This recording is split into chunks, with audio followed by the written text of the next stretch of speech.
তুমি গানও গাইতে পারো? আমি পারি না এমন কোনো কাজ আছে নাকি? নাটক? বাট তোকে দেখে মনে হচ্ছে লজ্জা পাচ্ছিস। আমি যাচ্ছি। মেঘা, হুম।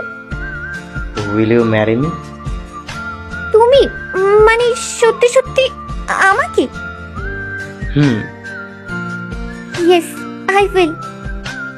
সারা জীবন এইভাবে তোর পাগলামি দুষ্টুমি সব কিছুতে আমাকে জড়িয়ে রাখবি? মেঘা মোটেও দুষ্ট না। মেঘা দুষ্টু না হলেও পাগল তো বটেই।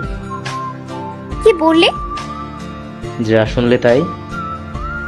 আজ থেকে তুই ডাকা বন্ধ। কেন? তোমার মুখে তুমি ডাকটাই বেশি মানায়, তাই। তাই বুঝি। হুম। আচ্ছা, তুই কি সত্যি সত্যি পালিয়ে বিয়ে করতে চাস?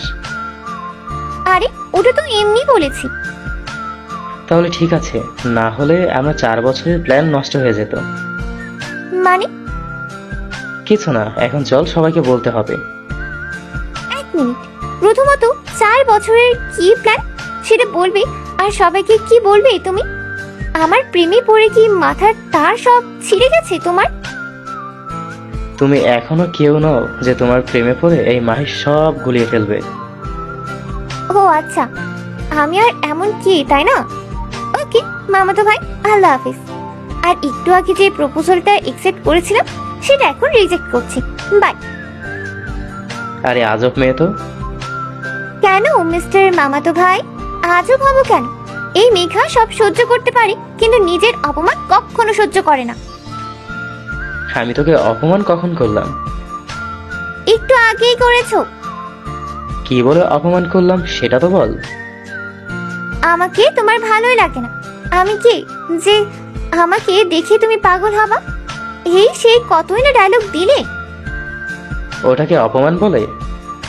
তো কি বলে? ওটা আমি এমনি কথায় কথায় বলেছি।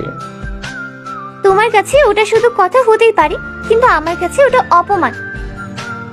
আচ্ছা ঠিক আছে, আমি তোকে অপমান করেছি তো ঠিক আছে, আমি সরি বলছি। আই এম সরি, হয়েছে? ওই তার ছেড়ে মামাতো ভাই, তোমার সব শুকনো সরিতে মেঘা ভিজবে না। তাহলে কি মেঘাকে অন্যভাবে মানাতে হবে? মানে? I mean, you mean? না বলছিলাম যে, বলনি এখনো?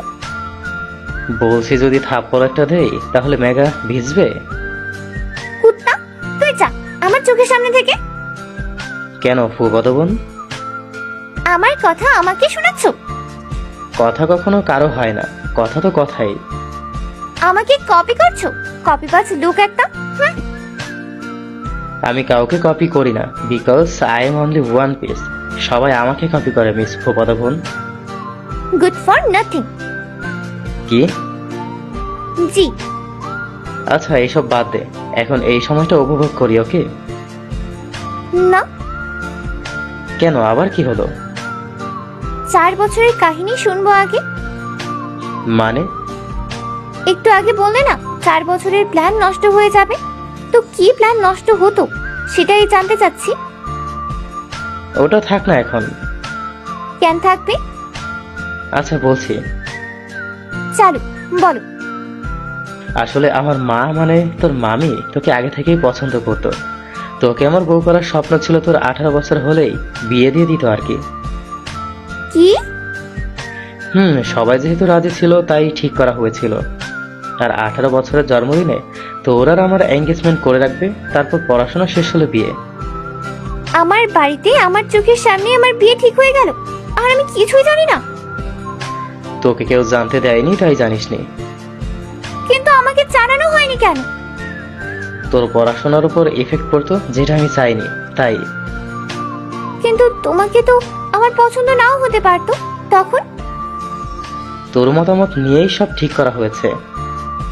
মানে আমি কখন তোমাকে বিয়ে করার জন্য মত দিয়েছি? আজব কথাবার্তা একদম বলবে না। তোকে ফুপি জিজ্ঞেস করেনি আমাকে তোর কেমন লাগে? করেছি হয়তো। হয়তো না, তোকে করেছে। আর তোকে এইটাও জিজ্ঞেস করেছিল, তোর সামনে দুটো অপশন, একটা আমি অন্যটা তোর ফ্রেন্ড, তাদের দুজনের মধ্যে তুই কাকে বেছে নিবি? তখন তুই 1 সেকেন্ড না ভেবে আমার কথা বলেছিলি। কি বুদ্ধি গো তোমাদের! আমার অজান্তেই আমার মতামত নিয়ে আমার বিয়ে ঠিক করে ফেললে। হুম। কিন্তু আমার একটা কথা আছে এখানে। কি কথা? তোমার সাথে যদি আমার বিয়ে ঠিক হয়ে থাকে তাহলে তুমি আমাকে পাত্তা দাওনি কেন? এমন ভাব নিয়ে চলার কি কারণ? দেখতে চেয়েছিলাম আমার জন্য কত পাগলামি করতে পারিস। আজ প্রথমবার নিজেকে গাধা মনে হচ্ছে। সেটা তুই আজ না, অনেক আগে থেকেই ছিলি। কি বললে? বলছি এখন তো ঝগড়া করার দরকার নেই। দেখ কি রোমান্টিক ওয়েদার, চল প্রেম করি। কিন্তু আমার আরো একটা প্রশ্ন আছে। আবার কি প্রশ্ন? আমি তোমার প্রেমে পড়ার আগেই তুমি আমার প্রেমে পড়েছিলে? হুম। কখন পড়েছিলে সেটা বলো। তোর যখন 5 বছর বয়স তখন। কি, তুমি একটা 5 বছরের বাচ্চার প্রেমে পড়েছিলে? হুম। কিন্তু কি দেখে? আমার প্রতি তোর কেয়ার দেখে। আমি একটা 5 বছরের বাচ্চা ছিলাম, তাহলে তোমার কি এমন কেয়ার করেছিলাম যার জন্য তুমি একদম আমার প্রেমে হাবুডুবু খাচ্ছ? আমি আর আমার বন্ধুরা মিলে খেলছিলাম, তুইও ছিলি, আর আম্মু ভিডিও করছিল। আমার একটা ফ্রেন্ড আমার হাতের উপর ভুলবশত ব্লেড দিয়ে কেটে দেয়, আর ও ভয়ে পালিয়ে যায়। তখন আমার সাথে তুইও কান্না করছিলি। এরপর যখন ছেলেটা সরি বলতে এসেছে, তুই ওকে যেভাবে মেরেছিস।